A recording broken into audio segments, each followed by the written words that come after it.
Good morning, beloved brothers and sisters, my audience out there. I have come again to discuss the movie act of Moses and the palace of Egypt. I termed this lesson today the beast of burden. I call this lesson the beast of burden.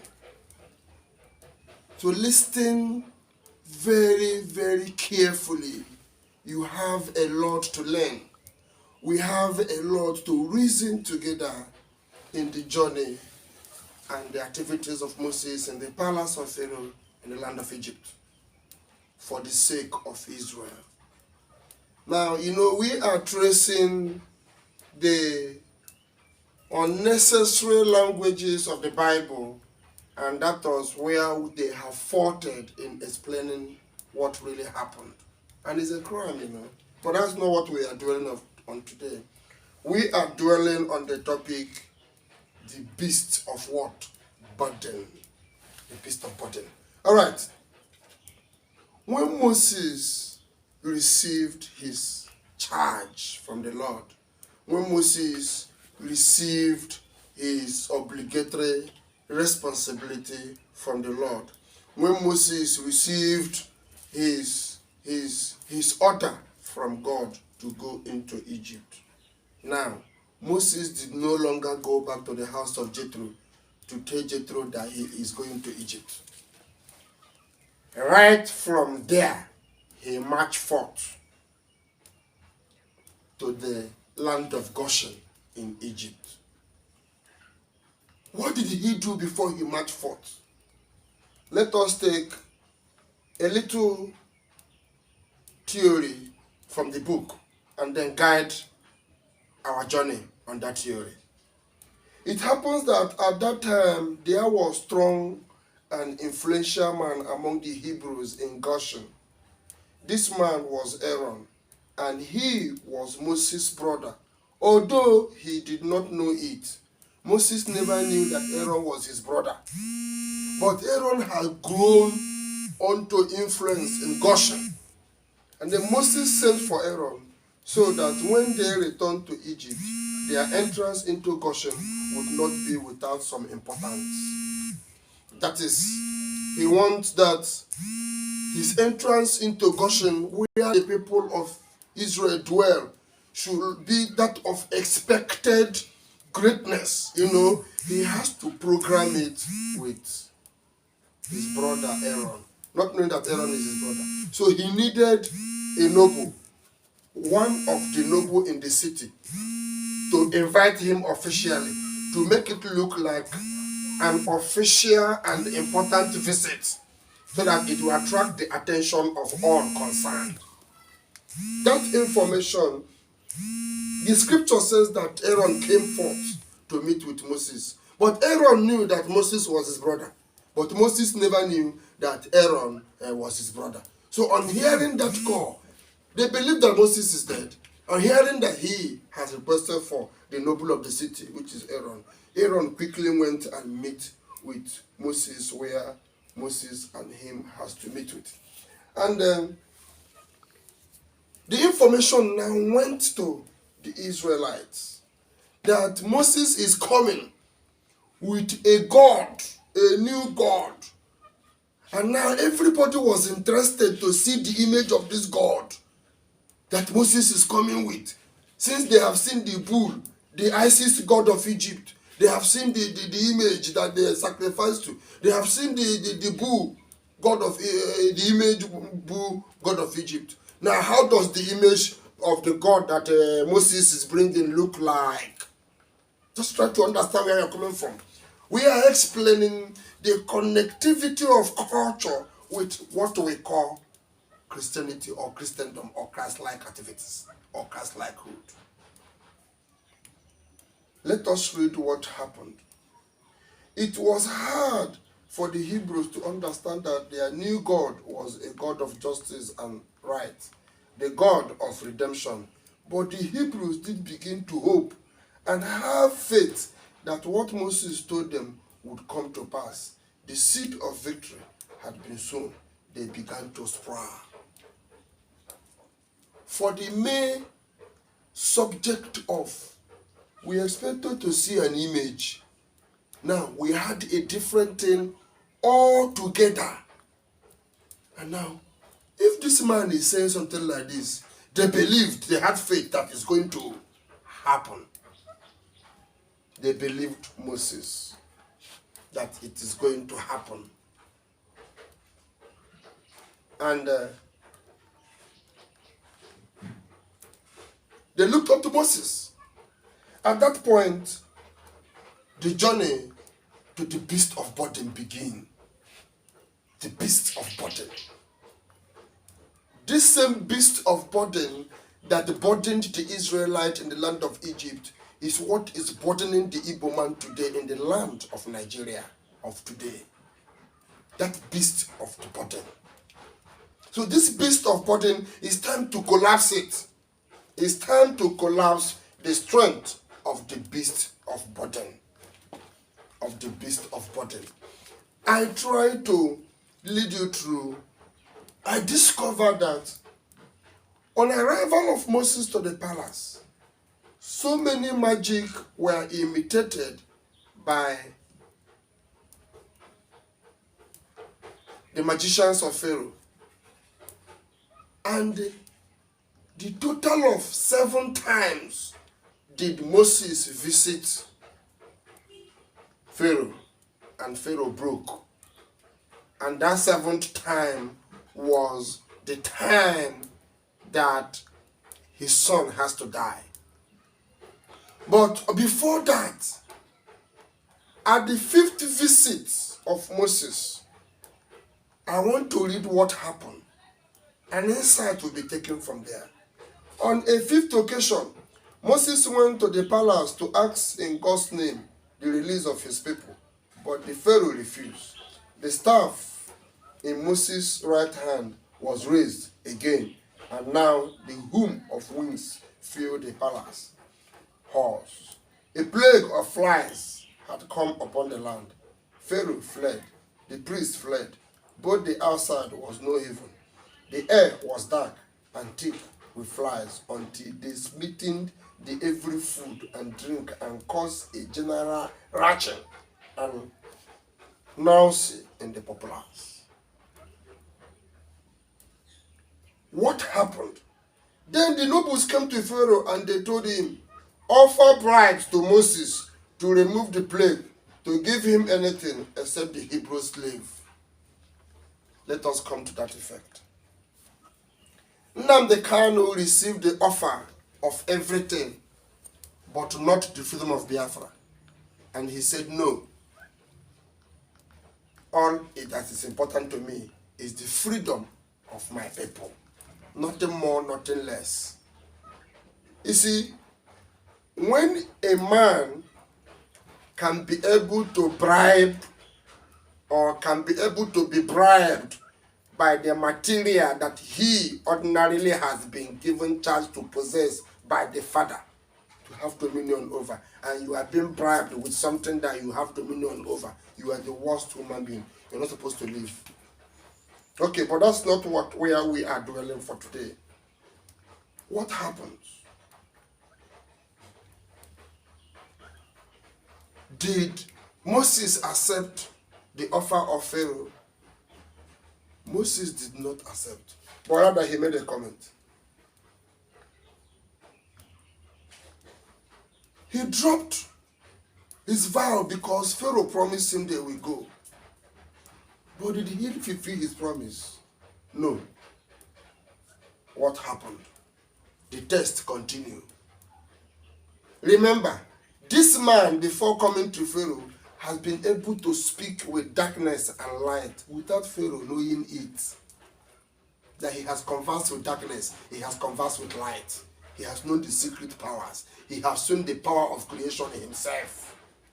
He has learned the act and have mastered the principles of nature. But Pharaoh did not understand that. Pharaoh believed that he was still that young man he labored with as Ramses. Okay, now let us continue to where the point lies. The seventh time was when all the sons of Egypt died. The question is, Pharaoh was given 12 different signs and was visited 7 times. 7 seals and 12 tables. I want you to understand how the seal, how number is a necessity in as much as our cultural exhibition is concerned. Remember, 7 seals guided this book that the snake was ordered to guide under the center, the bonnet of the Red Sea. Moses visited the palace 7 times before he could break Pharaoh. And 12 different miracles or magics, as anybody might call it, was performed by Moses.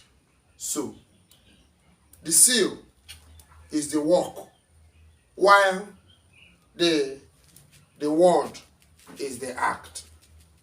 Did you not see it? So, the testimony of the 12th table is the workings in the temple, while the seal is the act, which is all about the Ark of the Covenant. Now, let's look into it. At that night, that the whole Egypt was silent, mourning everywhere.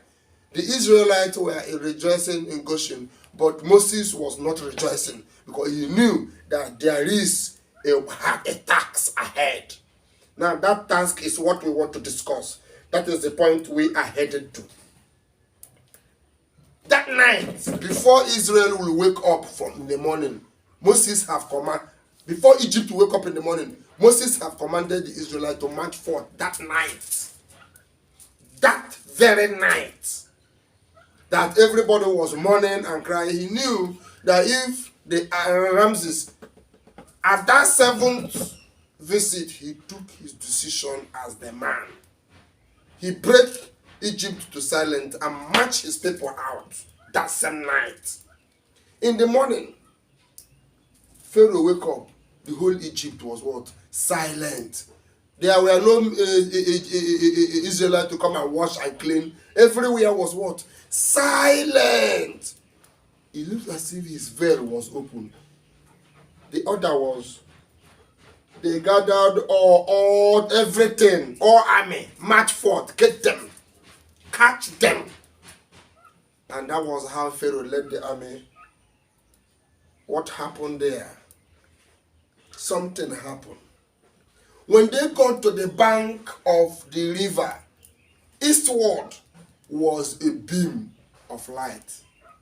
And he commanded the Israelites to go forth and stay. They said, no. They begin to murmur. He said that is the presence of their God. They have never seen this God, how he looks like. He's not an animal. They have not known anything about this God. He said, that is the presence of their God. The pillar of light by day and the pillar of darkness by night. The pillar of cloud by day and the pillar of light by night. That is the presence of their God. So, is he saying they don't have the image of this God, but they know his presence whenever his presence comes around. He have taught them the presence of the God. So, what is the presence of the God that we call today? We have no presence. He said, calling a halt, he pointed straight ahead where a pillar of light glowed brightly, but without flame. The multitude gasped, but Moses put them at their ease. This was the sign of the presence, he told them. By the night, a pillar of fire, by the day, a cloud, to guide them out of the wilderness into the promised land. They believed in that promised land. You see, the last episode is the scene at the side of Red Sea. Remember, when Moses left Egypt initially, he took that direction out of Egypt. And the same direction he came back into Egypt. And now that he is going with the children of Israel, he also took the same direction, the same route that he knew. The same route that he knew perfectly well, that this is the route. He took them the same route. Something happened at the Red Sea. The Bible gave us information that Moses knocked his staff on the water, and the water divided into two. What a nonsense. What a rubbish. What a nonsense fallacy talk. Does not exist. Moses came, he knocked his rod at the water, and the water divided. Who says so? Where is it written? That is a fallacy. Here is what happened.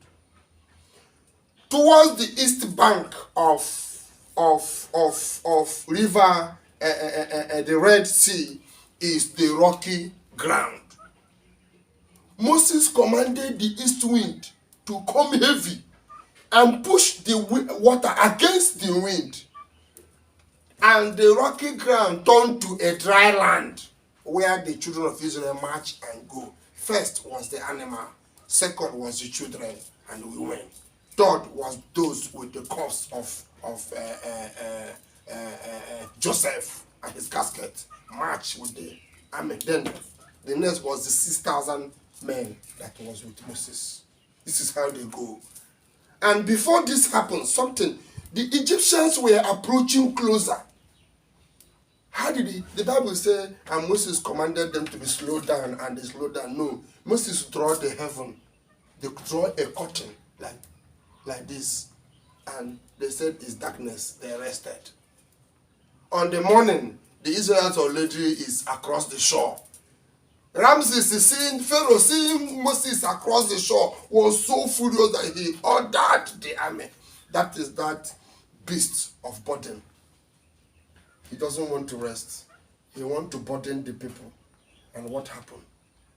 Let us read from the message of Moses. He said, in calm confidence, Moses returned to the edge of the sea, and he called up the east wind.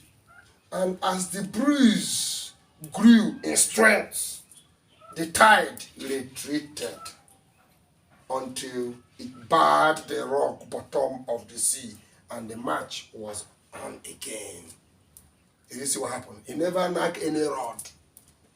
He called upon the east wind, and the wind came, rise in strength, and the water retreated.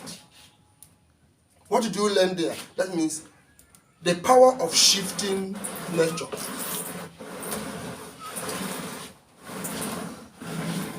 Do you understand what I just described to you? The power of shifting nature. He commanded. So the wind is nature. The water is nature. And these two has the collaboration to the will of God. None is against the will of God. And that time is the work of the will of God. He commanded it. Remember, he practiced it when Jethro taught him. It's not by shouting.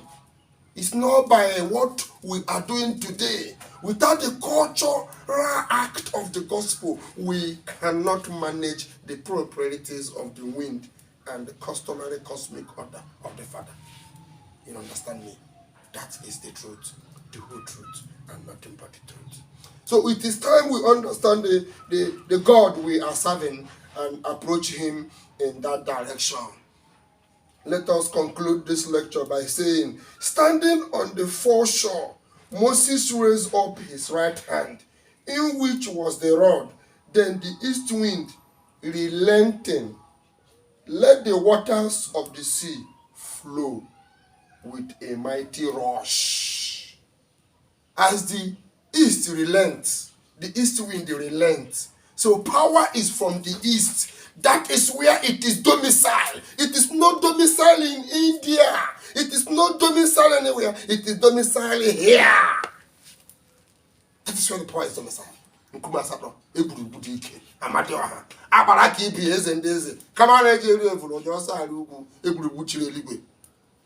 It's domicile here.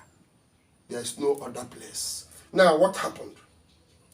The water came with a mighty rush. He said, there, the water began to boil. begin to hiss, begin to tune, and wiped itself into frozen 40 wires of Andes until at last it tired and sheet and came to rest, hiding the pursuer's vengeance in its depth. What a miraculous end. It is not Moses, the God did it. Did the God come down? No. Moses have mastered the act and understand the principles and was able to command the wind.